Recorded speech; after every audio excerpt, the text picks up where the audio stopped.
Bonjour. Vous allez rester combien de temps? Je ne sais pas, j'ai encore rien décidé. Mais c'est intime quand même. J'adore vos dessins. J'adore leur mélancolie. Et votre prochaine histoire se passera à Sokcho alors? Vous qui avez joué ensemble, justement, quelle est la plus grande qualité de l'autre? S'il y a la qualité principale qui la caractérise, c'est une forme d'intelligence, d'écoute. Beaucoup d'acteurs savent jouer, mais très peu savent écouter. Ouais. Et toi, tu as eu ça tout de suite, spontanément. C'est-à-dire que le fait d'écouter permet ensuite de pouvoir libérer ses intentions. Ouais. Parce qu'il y a eu une écoute de qualité au départ. Et ça, c'est quelque chose que j'ai appris moi-même étant plus jeune. Si vous regardez bien les films, parfois, des grands metteurs en scène, il y a beaucoup de plans sur les personnages qui écoutent. Oui. Parce que l'écoute, souvent, renvoie plus d'intention et d'émotion que lorsqu'on a du texte avec lequel parfois on s'appuie. C'est une béquille, le texte. Mais ne pas avoir de texte et être juste dans l'écoute, ou même parfois dans rien, juste dans le regard, c'est une vraie qualité. Et elle a eu ça spontanément. Et en plus, il y a quelque chose qu'on retrouve souvent chez des acteurs qui ont cette intelligence-là, il y a le fait d'assumer aussi sa fragilité. Parce que, comme tu dis, il n'y a pas de technique. Ouais. Mais comme il n'y a pas de technique, il n'y a que de la sincérité qui émane de toi. Et moi, j'ai intérêt, moi, justement, acteur, entre guillemets, expérimenté, à m'adapter à elle, parce que ce qu'elle propose, c'est la vérité. Non, mais c'est hyper intéressant de savoir que même, en fait, quand on ne parle pas, on n'a pas de dialogue, en fait, on joue aussi, quoi. C'est plus dur, et c'est plus difficile. C'est plus difficile. Moi, l'énergie qu'il m'a donnée dans ses yeux, en fait, je me souviens d'une scène de téléphérique, je ne sais pas si vous... Ah oui, le téléphérique. J'avais le vertige, je ne savais pas autant que j'ai le vertige. En fait, la première prise, j'ai raté, parce que j'ai tout oublié les textes, et je pleurais même. Et ouais, même j'ai des frissons là. Après, en fait, j'ai fixé mes yeux dans ses regards. En fait, je ressentais l'énergie qu'il m'a donnée. Et je crois que dès la deuxième essai, on a réussi à jouer. En fait, j'ai pu me connecter à la relation des personnages et à ces scènes, en fait. Donc, en fait, ça dit, ça explique tout le tournage avec lui. En fait, il m'a vraiment soutenu avec son énergie. Ouais, super. Justement, le tournage, il me semble qu'il a débuté sous 14 degrés. Est-ce que c'est contraignant? Est-ce qu'au contraire, ça vous permet de vous mettre encore plus dans le personnage, dans le rôle? Le froid? Le froid. Je me souviens plus de ça. C'est vrai? Non. Comment c'est possible? Mais parce que je trouve que de tourner dans des conditions difficiles, c'est toujours difficile au moment où on tourne.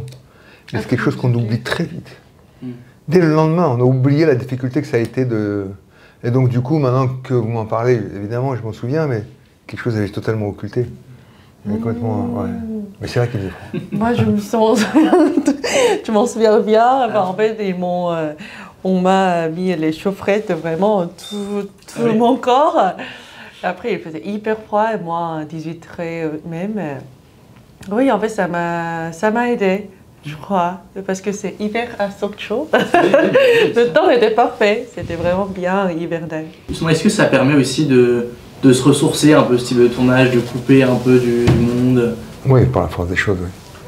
Par la force des choses, parce qu'on se retrouve dans une société et une culture qui est totalement différente de la nôtre. Et surtout, on est très loin. On a fait un demi-tour de la Terre, donc on ne peut pas s'éloigner davantage que de son nid. Donc, se ressourcer, alors en l'occurrence, oui, moi ça m'a permis de me ressourcer parce que j'ai découvert une culture basée beaucoup sur le respect, la pudeur. Peut-être que je me trompe, mais j'ai le sentiment que les Coréens ne connaissent pas l'arrogance. Et donc ça nous change de chez nous quand même, un petit peu. Donc oui, ça permet aussi d'avoir comme ça une espèce d'introspection sur soi-même et sur la place qu'on occupe, parce qu'on est confronté à un regard sur vous qui est totalement neuf. Les Coréens ne me connaissent pas et donc du coup ne me jugent pas par rapport à un passif ou un parcours. Ils sont dans le moment présent avec moi et ça, c'est toujours très intéressant à vivre. Donc oui, vous, la culture locale... J'ai vécu à Sokcho quand j'étais petite, 5 ans. Donc moi, c'est la ville de mon enfance et après on va retourner là-bas avec l'équipe française. Enfin, pour tourner, en fait, c'est comme un rêve. Ouais, en fait, moi, j'ai pu avoir une deuxième couche de la ville de mon enfance grâce à ce film. C'était étonnant, c'était intéressant. Justement, vous dessinez les aventures de Zem l'Imbattable, un héros qui était sorti... Mais d'où ça sort, ça? Vous êtes le deuxième à en parler. Je l'ai vu dans un article. Mais oui, mais c'est fou, ça. Ça sortait tout droit de votre imagination. Est-ce que justement vous avez peut-être dû réapprendre des techniques pour ce rôle, justement, vous êtes un artiste peintre? Je savais que j'allais être doublé au final. Je sais très bien que je ne peux pas atteindre le niveau de qualité des dessins qu'on voit au final sur le film. Mais ce qui est important, c'est d'essayer de comprendre le mouvement. Comment tout ça est finalement... c'est une espèce d'émotion qui est renvoyée de façon assez brutale, assez violente. Et c'est ça que j'ai essayé de retrouver. Le résultat en lui-même m'importait peu parce que quand toutes ces scènes où elle me voit, j'ai essayé de retrouver cet impact qu'il y a entre l'homme et sa feuille. Et c'est très joli parce qu'il y a quelque chose de très graphique et à la fois de très chorégraphique aussi. C'est là-dessus que j'ai basé l'essentiel de mon travail, sans me soucier de ce qu'il y avait ensuite sur la feuille. D'ailleurs, heureusement qu'on ne l'a pas filmé.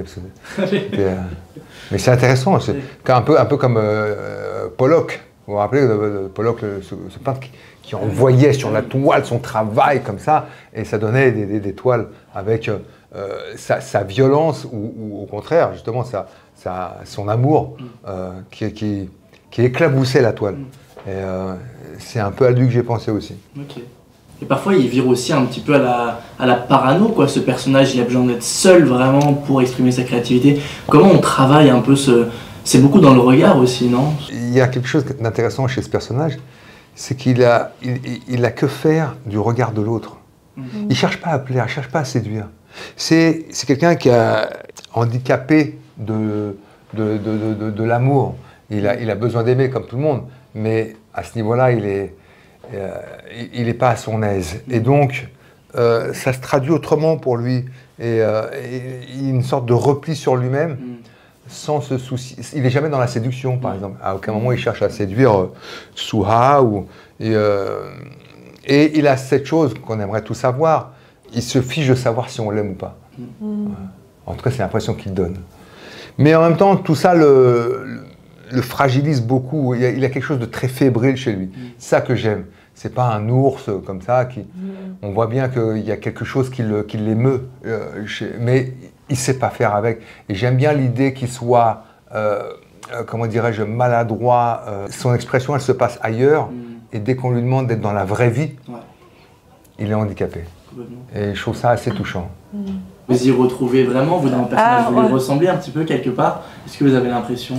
Enfin, en fait, quand j'étais en Corée, en fait, je me sentais différente de la plupart des Coréennes. C'est l'une des raisons que je voulais quitter. Je voulais venir en France, pour chercher quelque chose, pour chercher moi-même, pour chercher une vie idéale, je ne sais pas, mais en fait... Tu t'es trouvé? En train de trouver. Mais en fait, justement, en fait, je me suis rendu compte qu'en ce moment, il n'y a pas l'idéal absolu dans la vie. Non. Ce que je cherchais.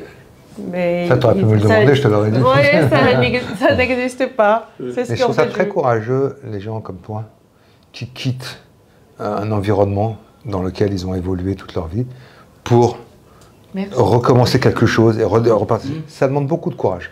Mais justement, ce personnage, il quitte Paris pour retrouver de l'inspiration. Est-ce que vous, ça vous est déjà arrivé peut-être de vouloir tout plaquer?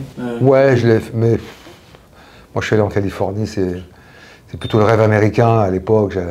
J'étais très jeune et j'avais cet American Dream, quoi. Donc je suis très vite revenu. Mais c'était pas vraiment... Moi, je quittais un quartier populaire où franchement, je savais que mon avenir là-bas était très limité. Donc j'ai pas quitté quelque chose, dans un environnement dans lequel je me plaisais, encore que j'étais pas malheureux. Mais c'était surtout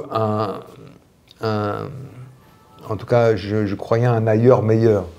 Et cet ailleurs, pour moi, il s'est situé en Californie. Le fait d'avoir fait ce voyage m'a permis de revenir pour me rendre compte que l'herbe n'est pas plus verte ailleurs et qu'en fait, j'ai surtout besoin de mes proches pour m'épanouir. Oui, en fait, mon rêve était venir en France. Je pensais que oui, tout va se passer bien dès que j'arrive en France, mais dès le lendemain, en fait, non. Il y a l'autre étape à franchir. Et Roger, vous faites un métier très exposé, et puis en même temps, on a l'impression d'être quand même assez réservé. Comme quoi, c'est pas incompatible les deux, non? J'aime le croire. J'aime le croire, mais vous savez, c'est-à-dire qu'aujourd'hui, on a changé les codes et les méthodes, c'est-à-dire que on a effectivement on fait un métier où on est très exposé, et on s'est aperçu qu'à partir du moment où on proposait les outils pour, beaucoup étaient prêts à s'exposer davantage par le biais des applications comme Instagram, etc. Évidemment, je ne juge pas, hein, mais c'était intéressant de constater que, en fait, de croire que on en avait suffisamment avec ce qu'on proposait, à savoir de nous voir dans des films, de nous voir en promo et ces choses-là. On avait encore besoin de présenter une image de soi sous différentes formes, dans différents contextes, à travers quelque chose que nous maîtrisons.